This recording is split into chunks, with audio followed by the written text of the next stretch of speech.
opposed to the public policy, very important concept. Friends, हमने section 10 देखा था.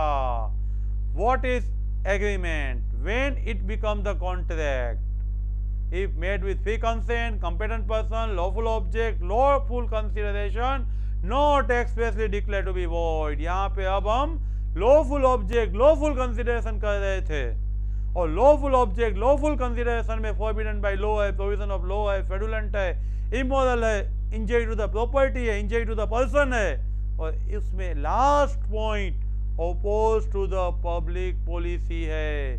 कोई भी कंसिडरेशन है वो आप सोसाइटी को, जनता को नुकसान पहुंचाएगा, ऐसा कंसिडरेशन है तो वो अनलॉफुल माना जाएगा, वो पब्लिक पॉलिसी को, जाहिर हित को नुकसान पहुंचाएगा. What is the public policy? वो सोचेंगे ना, बहुत ही वाइड सोचेंगे, दूसरे को नुकसान नहीं पहुंचना चाहिए, इतना वाइड सोचोगे तो आप ब्रीथिंग नहीं कर पाओगे. Why you are giving the society carbon dioxide. ऐसा वाइड मत सोचो, इतना नेरो भी मत सोचो कि दूसरा जी ना पाए.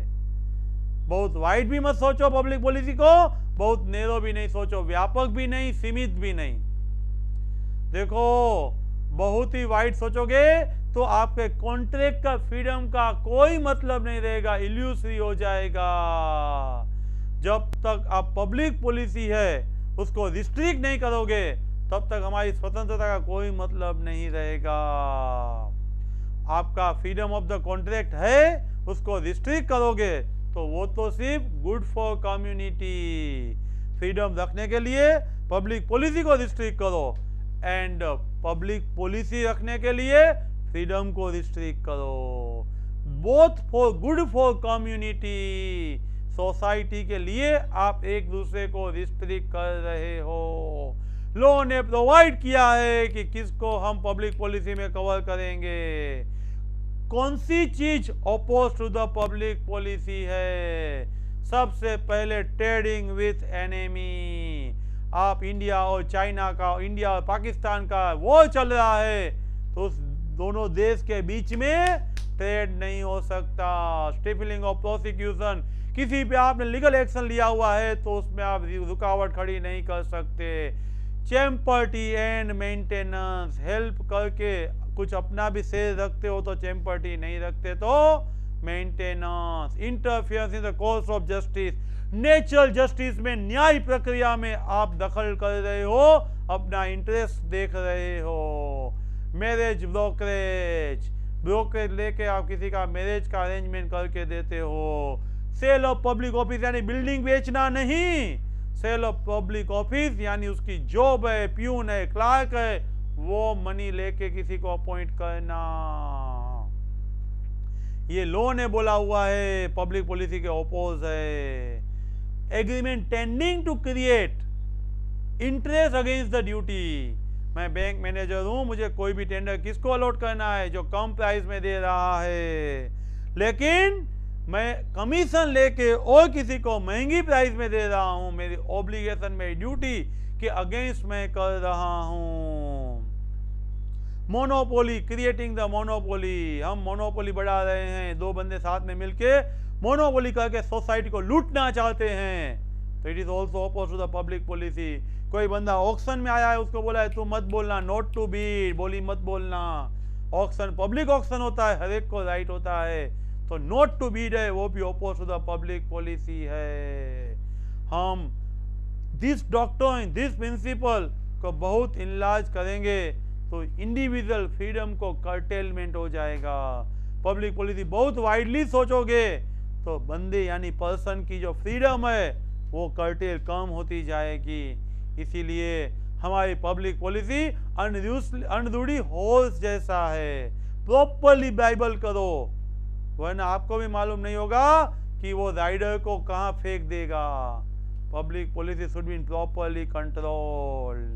Agreement opposed to the public policy. Some of the agreement are held as opposed to the public policies. Let we see first.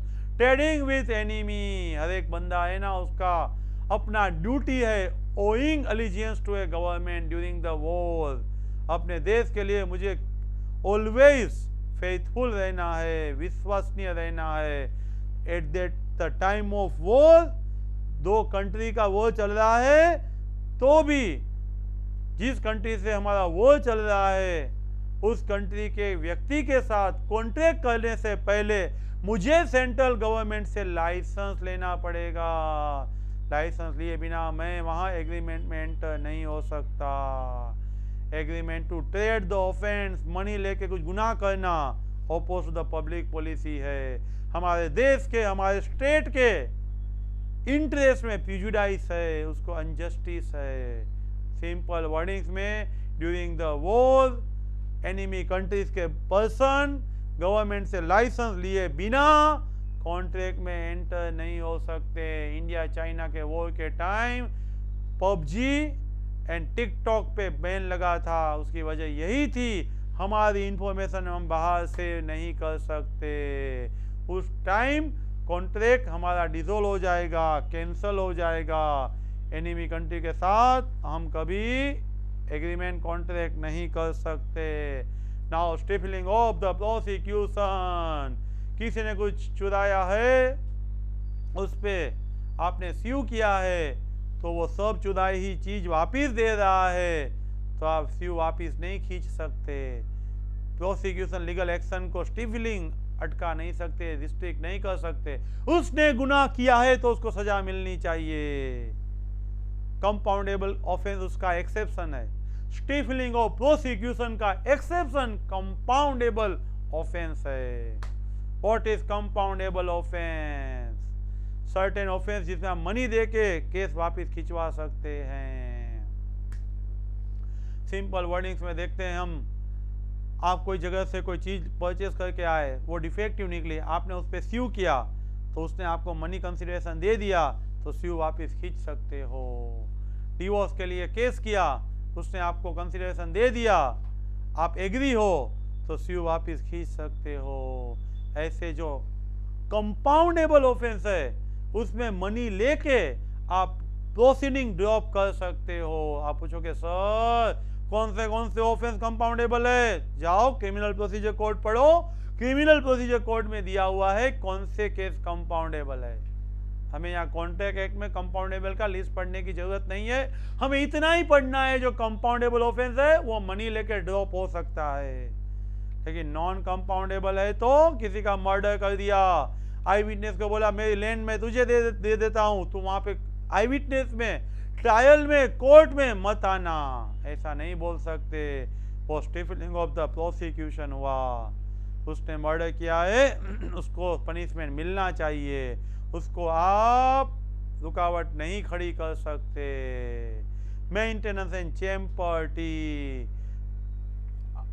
एक बंदा है किसी पे स्यू करना चाहता है, उसके पास फंड नहीं है, ताकत नहीं है, नॉलेज नहीं है, मैं उसको हेल्प करूंगा और उसमें मेरा कुछ इंटरेस्ट नहीं रखूंगा, तो मेंटेनेंस है। Maintenance is agreement, maintenance promise to maintain a suit, लेकिन विदाउट इंटरेस्ट, कोई इंटरेस्ट नहीं है। एग्जाम्पल 46 में दिया है, ए बी को 2000 दे रहा है, बोल रहा है सी पे तू स्यू कर, लेकिन सी के पास आएगा मनी, उसमें मेरा शेयर नहीं है, तो वो maintenance. Champerty, help to others, assistance to others in litigation, court matter में किसी को मदद कर रहा हूं मैं, लेकिन प्रॉमिस क्या है? Hand over the portion of the proceeds, थोड़ा ज्यादा जो तुझे मिलेगा ना उसका 50%, 10% मुझे दे देना, दैट इज चैम्पर्टी। चैम्पर्टी में मेरा इंटरेस्ट है, मेंटेनेंस में मेरा इंटरेस्ट नहीं है। एग्जाम्पल दिया है, ए ने बी को एक्सपेंस पे किया, बोला सी पे स्यू कर, स्यू तुझे जो देगा ना उसका 50% मैं लूंगा, इसके लिए सप्लाई मैं दे रहा हूं आपको, तो वो वैलिड है या वॉइड है? Champerty in maintenance in India, whether valid और वॉइड, गुड फेथ में, बोनाफाइड पर्पस से है, किसी को परेशान करने के लिए नहीं है, किसी को अनजस्टिस नहीं कर रहे हो, तो वो वैलिड है। फ्रेंड्स, एग्जाम्पल दिया है आपको, चैम्पर्टी मेंटेनेंस कब वैलिड? अनलेस अनरीजनेबल और अनजस्ट टू अदर पार्टी, किसी को अन्याय नहीं हो रहा है, वो अनरीजनेबल नहीं है, तो ही वैलिड है। मैलिसियस पर्पस, आपका इरादा ख़राब नहीं है, गैमलिंग का नहीं है, अनराइटनियस सूट नहीं है, तभी ही आपका चैम्पर्टी मेंटेनेंस वैलिड होगा। हमारा इरादा सही होना चाहिए, मेरा राइट है, मैं जेडी पे स्यू कर सकता हूँ, वो राइट के लिए कार्तिक मुझे हेल्प कर रहा है तो वैलिड है। मेरा राइट ही स्यू का नहीं है और दूसरा मुझे हेल्प कर रहा है तो वैलिड नहीं है। In short, good faith, bona fide, reasonable, justifiable help है तो champerty and maintenance valid, otherwise it is void.